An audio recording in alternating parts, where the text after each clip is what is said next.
तो नमस्कार दोस्तों, प्रणाम। कैसे हैं आप लोग? उम्मीद करता हूं कि अच्छे होंगे, स्वस्थ होंगे और अपना अपना एक्सरसाइज कर रहे होंगे। और ईश्वर से हम कामना करते हैं कि आप लोग बहुत जल्दी ठीक हो जाएं। ईश्वर आप लोगों को ठीक कर दे, कष्ट से मुक्त कर दे। जो पीड़ा होती है और जो हम लोगों को जो कष्ट होता है स्पाइनल कॉर्ड इंजरी में, वो तो वही समझ सकता है जिस जो पेशेंट है। इसके बारे में दूसरा कौन जान सकता है? कोई औपचारिकता निभा सकता है आकर के कि आहा हा क्या हो गया, ऐसे है वैसे है, मुंह से बोल करके थोड़ा सांत्वना देगा, लेकिन कष्ट जो है वो तो वही समझ सकता है जो स्पाइनल कॉर्ड इंजरी का पेशेंट है। तो दोस्तों, आज ज़्यादा बात नहीं बनाएंगे। बस कल जो हमारा टॉपिक था यूरोलॉजी के, पेशाब के ऊपर, तो अब वहीं से फिर स्टार्ट करते हैं। कल के वीडियो में हम बताए थे, पहला वीडियो में वो पार्ट 1 है, आज पार्ट 2 उसका बता रहे हैं। एक वीडियो में संभव नहीं है, बहुत ज़्यादा बड़ा हो जाएगा। तो कल हम बात कर रहे थे कि जो हमारा पेशाब का थैली है वो जो है तो भर जाता है पेशाब से, तब जा कर के वो मतलब सिकुड़ता है, दबाव देता है, तो वो हमको एहसास होता है कि हमको पेशाब लगा है, हम जा रहे हैं पेशाब करने। और वही दबाव से जो तो दबाव जो देता है, इसी से प्रेशर बन के वो निकलता है नॉर्मल लोगों में। तो एक इंजरी के बाद हो जाता है कि वहाँ पर जो हमारा सेंसेशन ख़त्म हो जाता है, इसीलिए सूचना दिमाग तक पहुँच नहीं पाता है, तो ब्लडर दबाव नहीं देता है। और ऊपर से कैथेटर लग जाता है, तो कैथेटर लग जाता है तो वो सिकुड़ा ही रह जाता है। क्या है कि पेशाब बूंद बूंद करके आता है और पाइप के द्वारा बाहर निकल जाता है, तो उसमें बहुत सारा गंदगी हो जाता है, इन्फेक्शन हो जाता है। इसलिए दवा जो है सो पी लेना चाहिए। हर महीना में 1 सिरप पीना चाहिए अल्कासिट्रन, और 5 टैबलेट ज़रूर खाना चाहिए एंटीबायोटिक, जैसे लेवोफ्लेक्सासिन हुआ।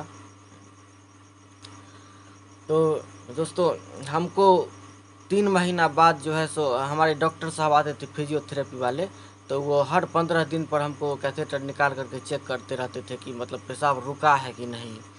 तो 2 बार 3 बार तो नहीं रुका था, बूंद बूंद से निकलता था। और सोए हुए हैं बिस्तर पर और हमको पता ही नहीं है, पैंट जो है सो भीग जाता था, लीक करके रिश्ता रहता था।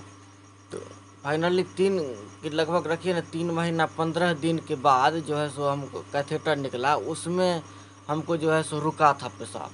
तो रुका था तो बहुत कम देर तक, जैसे कभी लगता था 20 मिनट में जो है सो और भर गया, पेशाब लग गया। और वो कहते थे वो पानी भी पीने के लिए बहुत, आधा घंटा में ही लग गया।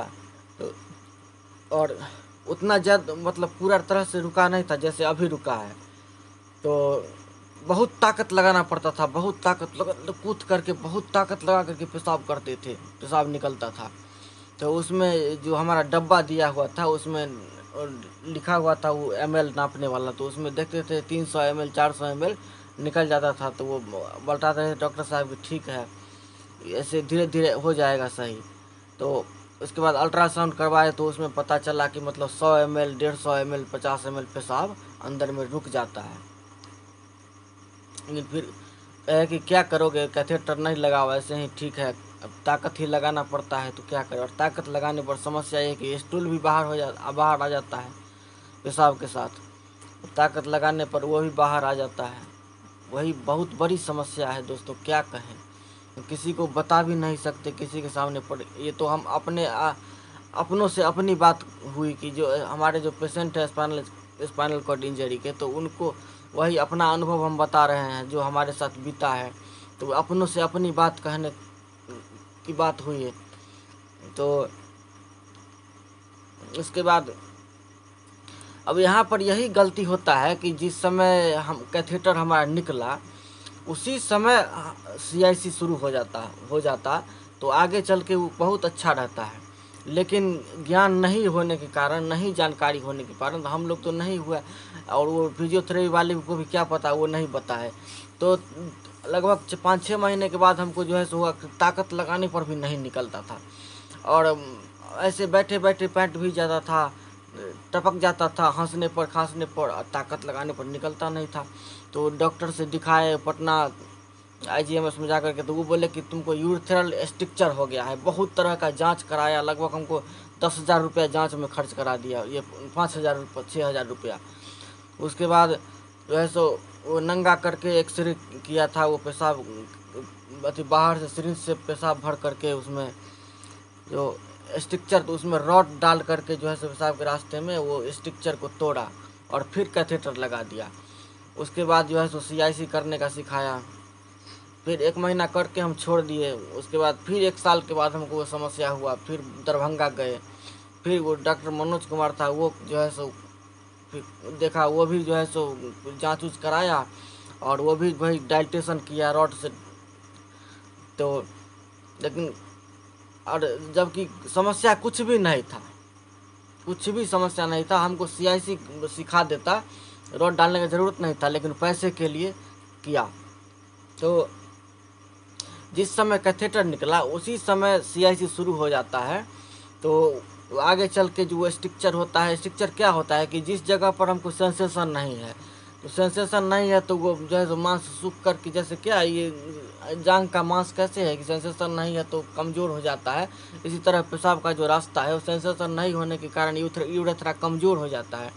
अब कमज़ोर होकर के वो जो है सो लूज हो जाता है, इसी को कहते हैं जो कि स्ट्रक्चर हो गया। और नॉर्मल लोगों में स्ट्रक्चर कैसे होता है, तो मांस बढ़ जाता है, इससे होता है। तो और लेकिन हमको पाइप पास कर जाता। और अब देखिए, अब हम नहीं जाते हैं पेशाब के डॉक्टर के यहाँ, आप देखते हैं हम वो CIC कर लेते हैं, साल में 2 महीना 3 महीना हम CIC कर लेते हैं।